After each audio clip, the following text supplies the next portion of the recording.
Bungee jumping. I'm Steve Amber, and I'm Shirley Gifford White Exploration in VOA Special English. Imagine standing at the edge of a tall bridge, hundreds of meters below you. River water rushes by. You take a deep breath and jump off the bridge, head first into thin air. As a reaction to such excitement and fear, the hormone adrenaline flows through your body.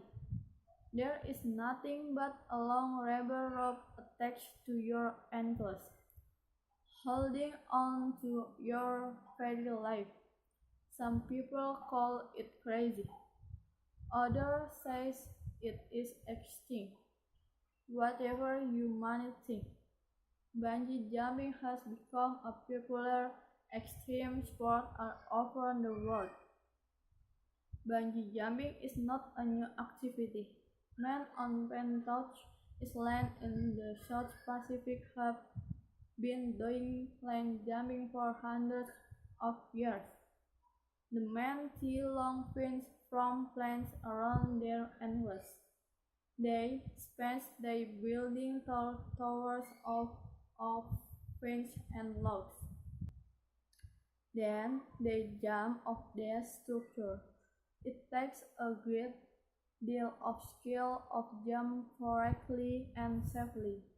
Land diving for them is an important cultural activity.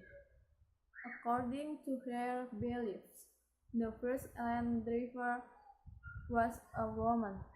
She decided to run away from her abusive husband. So she climbed up a tall tree and tied some fins around their feet. Her husband chased after her up the tree. He reached out to grab her, but the woman jumped and the man followed. The fins saved her life, but her husband did. Land diving has become a way in which these island men show their bravery in front of the woman. People of the village sing long songs to show their support for the brave divers. This tradition is also a way for the men to voice their troubles in public. For example, a man can discuss his marriage problem before he jumps. The villagers, including his wife, must stand and listen. This ancient custom caught the interest of some study at Oxford University in England. In the late 1970s, they formed a group called the Younger Sport Club. They like to invent risky and sometimes crazy activities. They were some of the first people to transfer to what are now called extreme sport. They are said to have invented modern bungee jumping. In the spring of 1979, members of the group jumped off the Clifton Suspension Bridge in Bristol, England. They were attached to the bridge by a bungee cord. A long elastic rope stretches. They were dressed in black and white clothing and held bottles of champagne wine. The press quickly reported on their wet activities. The group soon received even more attention when they organized a bungee jump off the Golden Gate Bridge in San Francisco, California.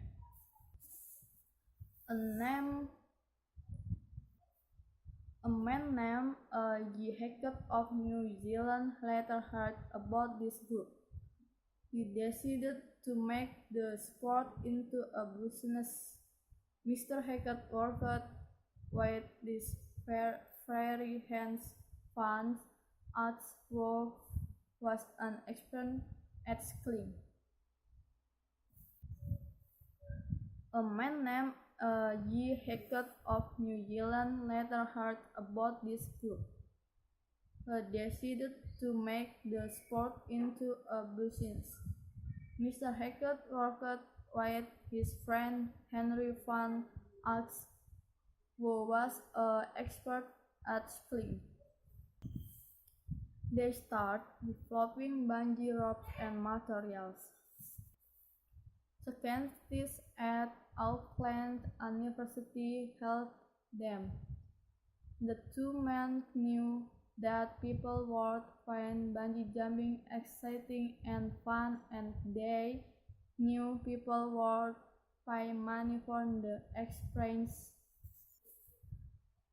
To show the world about bungee jumping, they had a major jump in 1987 of the famous Eiffel Tower in Paris, France.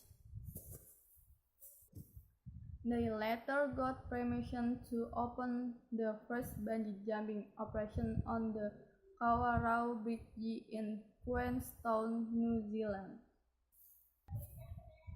Many people paid $75 to jump off the bridge with a bungee cord attached to their ankles. Mr. Hackett worked hard to make sure the public knew how safe his materials were. He developed two methods to work the safety scale called the Bungee Code of Practice. Bungee jump may seem fatiguing, but it's a very safe activity if you go to a well-established bungee jump company. People who work for bungee operators usually have a great deal of training and experience. They use very strong and carefully made rubber ropes. They use a rope based on the jumper's body weight. This is so they can manage how much the rope starts when the person falls. The rope attaches to a harness device tied around the jumper's ankles. Often, operators use a body harness as well. This is so that you have twice the protection in case one harness breaks. Good bungee operators make sure equipment is in excellent condition. They shall also do survival checks to make sure ropes, harness, and teeth are correctly attached. It is important to remember that this sport is not safe for everyone. People who have high blood pressure or a heart condition should not try jumping. People with back or knee injuries or who suffer from epilepsy should also avoid this sport. And remember, if you do not feel like experiencing it yourself, you can always watch other people jump. Now you have jumped, bounced up and down several times on the rubber rope, and are hanging by your ankles in the middle of the air. You might be wondering what you are supposed to do now. Do not worry. The operators have different choices for getting you back to land right side up a rope well attached to your prop and have you back up to the structure you jumped from. One extreme sport company gives us warning on this website. In words that bungee jumping may lead to big smiles and deep feelings of happiness and excitement. Since its beginnings in New Zealand, commercial bungee jumping has spread to countries everywhere.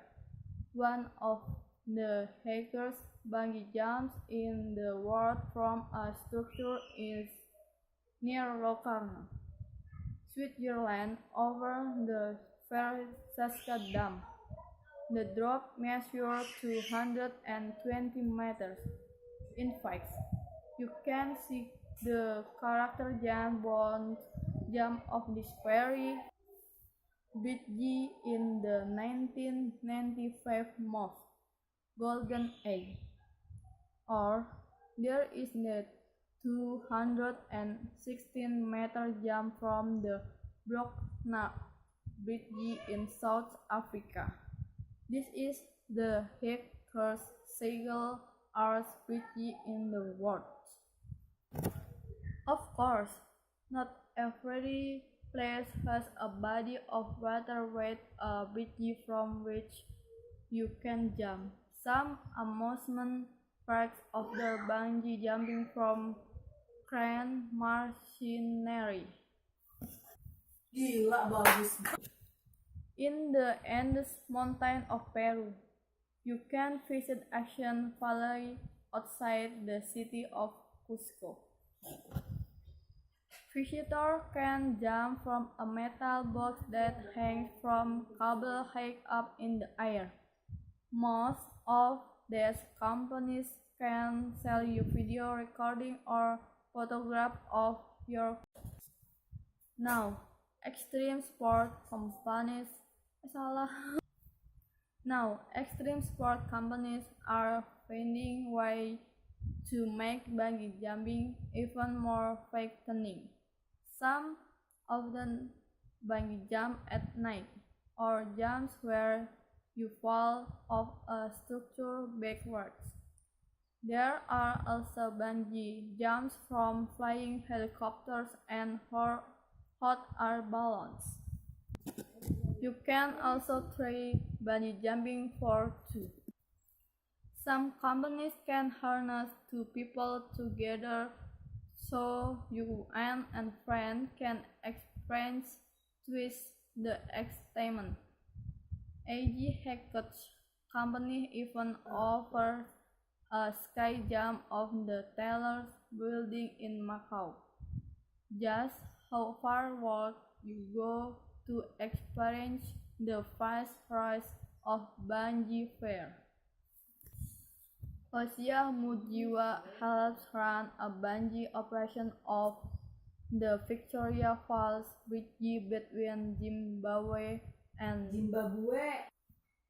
Hosea Mujiwa helps run a bungee operational on the Victoria Falls Bridge between Zimbabwe and Zambia in Africa.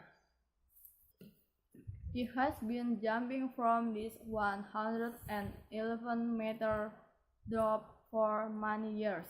From the steel bridge, you can see the giant waters of Victoria Falls, one of the largest waterfalls in the world. Mr. Mujingwa explained that every human being wants to feel the rush of adrenaline. He says, when you bungee jump, you leave all stress and bad thinking behind.